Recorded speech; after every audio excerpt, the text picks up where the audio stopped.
রুবেল ভাই কেমন আছো ভাই? তোমার তো আজকে মোটামুটি কোর্স শেষ হয়ে গেল, তো তোমাকে একটু বেসিক ইন্টারভিউ কোশ্চেন টাইপের বা বেসিক যেসব কোশ্চেনগুলো ইন্টারভিউতে ধরা হয় আমরা একটু নলেজ টেস্ট করতে চাই।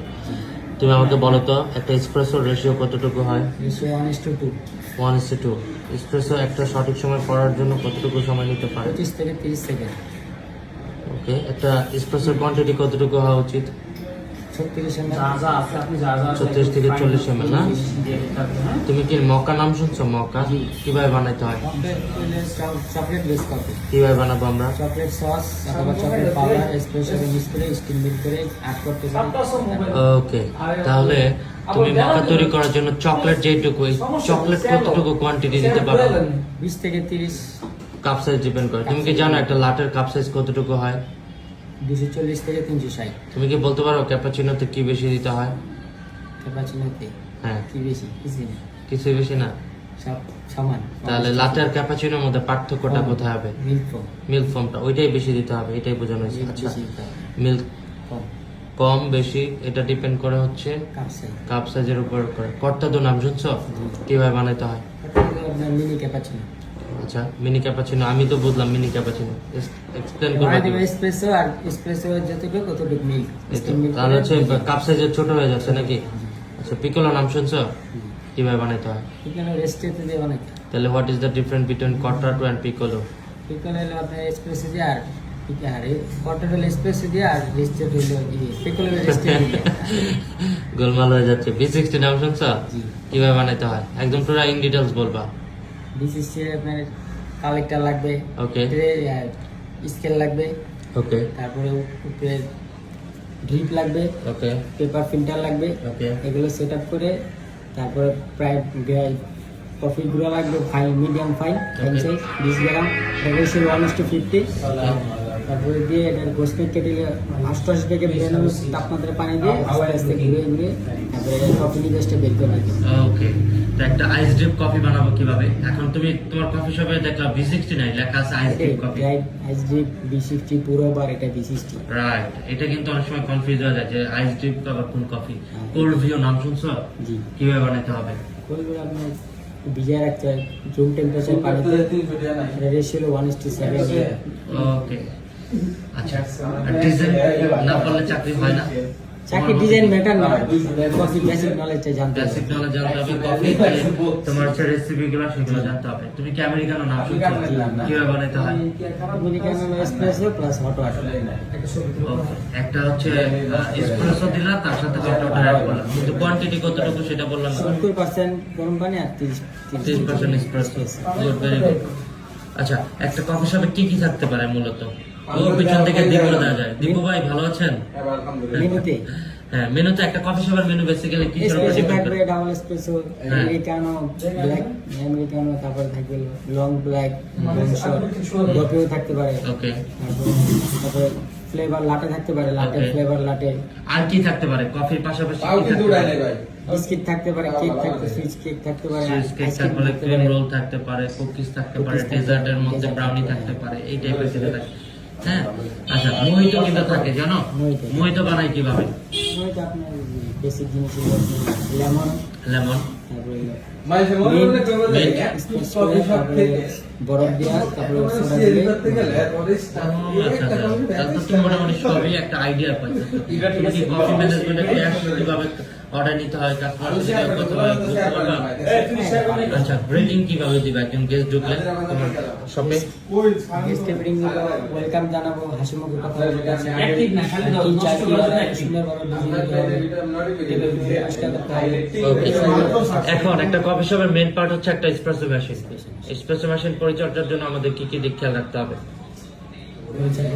মানে এসপ্রেসো মেশিন ভালো রাখার জন্য আমাদের কি কি দিক খেয়াল রাখতে হবে? স্টিমার সবসময় চালু করে তারপরে রাখতে হবে। স্টিমার চালু করে না, বারবার হচ্ছে ওয়াশ করে রাখতে হবে, পরিষ্কার করে রাখতে হবে, স্টিমার গ্রুপেট ক্লিন করে রাখতে হবে। আর কি কি লাগবে? এগুলো ক্লিন করবো কি দিয়ে? ক্যাফিজ আছে, ক্যাফে আছে, পাউডার আছে। কিন্তু এসপ্রেসো মেশিন চলে কি? এসপ্রেসো মেশিনের অক্সিজেন কোনটা? যে পানি পানি এই মেশিনটা সম্পূর্ণ পানি দিয়েই চলে। পানি থাকতে হবে, ইলেকট্রিক লাইন থাকতে হবে। তো তুমি যখন এসপ্রেসো মেশিন দেখবা যে এটা চলতেছে কিনা বা এটা তোমার হচ্ছে পানিটা রিফিল করা লাগবে কিনা, এটা হচ্ছে মেন কাজ।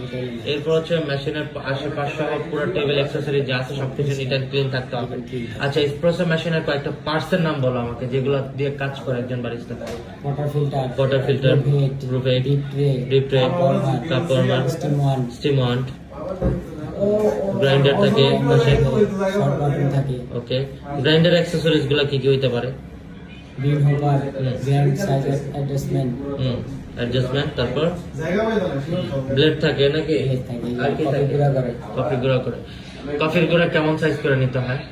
এসপ্রেসোর জন্য ফাইন সাইজ, ওকে, V60 জন্য মিডিয়াম ফাইন, আর যদি আমরা বানাই ক্যামেক্স বানানো কিছু মিডিয়াম কোর্স। ওকে, তাহলে আমাদের ওভারঅল হচ্ছে এইগুলো হচ্ছে একটা কফি শপের কাজ। তোমার মতো একজন বারিস্তা কি কি গুণ থাকতে হবে? কাস্টমার খুব সুন্দরভাবে হ্যান্ডেল করতে হবে, ওকে, অর্ডার তৈরি করতে হবে খুব দ্রুত সাথে, ওকে, সবসময় নিট এন্ড ক্লিন থাকতে হবে, হাসি মুখে থাকতে হবে। আচ্ছা, একটা বেসিক জিনিস জিজ্ঞাসা করি, সেটা হচ্ছে তোমার কফি শপে একজন গেস্ট আসছে, সে কফি সম্বন্ধে কোনো আইডিয়া নেই, তোমাকে এসপ্রেসো অর্ডার করছে, তুমি কি করবে দ্যাট টাইম? অনেকে বোঝাবো এটা হলো স্বাদটা একটু স্ট্রং, গাঢ় বিটার হবে। ওকে, এখন সে যদি বলে যে তাহলে আমাকে অন্য কিছু দেন, তাহলে কি সাজেস্ট করেন? আমি বলবো আপনি কি সুইট চান, সুইট চাইলে আপনি ক্যাপাচিনো খেতে পারেন না, কম স্ট্রং। ওকে, আর যদি ফ্লেভার চান, ফ্লেভার লাগিয়ে দিলে। ওকে, ঠিক আছে। এখন একটা কফির স্বাদ কেমন হতে পারে এটা কি আমরা না খেয়ে বুঝতে পারবো? তো তুমি কি কফির স্বাদ বুঝো? একটা কফি এসপ্রেসো কেমন স্বাদ থাকে? এসপ্রেসোর স্বাদটা আসলে কি কি পাওয়া যায়? তিতা থাকে, তিতা থাকে, সাওয়ার টাইপের থাকে, সাওয়ার থাকে না, সুইট সাওয়ার এবং নাটস তিনটার কম্বিনেশনেই থাকে নাকি? ওকে, তো এই যে যে বা ওভারঅল যেগুলো দেখলাম বা শিখলাম আমাদের কাছ থেকে কোর্স নেওয়ার পর, এখন কি মনে হচ্ছে পারবা গিয়ে ওখানে? কনফিডেন্স কতটুকু আছে? তুমি বাংলাদেশের যে প্রেক্ষাপটে যা শিখছো ওভারঅল সবই থাকবে এখানে, শুধু রেসিপিটা হয়তো বা দুইটা অ্যাডিশনাল রেসিপি থাকতে পারে যেগুলো হচ্ছে গাওয়া, অ্যারাবিক গাওয়াতুলিয়াম। এটা পারো? গাওয়াতুলিয়াম কিভাবে বানায়? গাওয়া গাওয়া কফিটা কিভাবে বানাবো? গাওয়া গরম পানি, মশলাটা দিতে। আচ্ছা, আরেকটা আছে এই যে গাওয়াতুলিয়াম হচ্ছে অ্যারাবিক কফি, অনেকে বলে হচ্ছে গাওয়াতুলিয়াম, অনেকে বলে কফি অফ দ্য ডে, অনেকে বলে হচ্ছে কফি ডে। এইগুলা কেমনে বানাইতে হয় পারো? কখনো দেখছো? আচ্ছা, আর কফি অফ দ্য ডে? আচ্ছা, ওই কফি অফ দ্য ডে কে অনেকে গাওয়াতুলিয়াম বলে। এটা রেসিপি হচ্ছে ওই যে তোমার ওই একটা মেশিন থাকবে, ওই মেশিনের মধ্যে কফির গুঁড়া, মানে যেটা হচ্ছে মিডিয়াম কোর্স সাইজ বা হচ্ছে একটু ফাইন সাইজের থেকে বড় করে, এটাকে 100 গ্রাম বা হচ্ছে 70 গ্রাম দিয়ে এটার সাথে 10 গুণ বা 12 গুণ পানি গুণ করে ওই পানিটা ওটার মধ্যে দিয়ে দিলে অটোমেটিক 3 থেকে 4 মিনিটের মধ্যে একটা কফির মানে V60 মতন একটা কফি তৈরি হয়ে যাবে। হ্যাঁ, আর ওরা হচ্ছে সৌদিতে কফি বিনকে বুন বলে, বুন গুঁড়া করা লাগে, আর গাওয়া বলে কফি। আবার আরেকটা আছে গাওয়া, যেটা হচ্ছে মশলা টাইপের, হচ্ছে টি। ক্যারেক্টি জানো? ক্যারেক্টি হচ্ছে এক ধরনের টি, যেটা হচ্ছে তোমার ওই মশলা জাতীয় টি, অ্যাডিশনাল হিসেবে দুধ অ্যাড করা যায়। একটা কফি শপে চা থাকতে পারে, কফি থাকতে পারে, ডেজার্ট থাকতে পারে, তারপর ব্রাউনি থাকতে পারে, মকটেল থাকতে পারে, এর বাইরে হচ্ছে ক্যারকেটে বা অন্যান্য যে ড্রিঙ্কস গুলো আছে এগুলো থাকতে পারে। এই হচ্ছে ওভারঅল একটা কফি শপে। তো আশা করি তুমি ভালোভাবে ওইখানে গিয়ে নিজেকে প্রেজেন্ট করতে পারবে এবং ভালো ইন্টারভিউ দিতে পারবে। তোমার জন্য শুভকামনা, ইনশাল্লাহ চাকরি হবে তোমার। দোয়া রইল তোমার জন্য। তোমার ফ্লাইট কবে?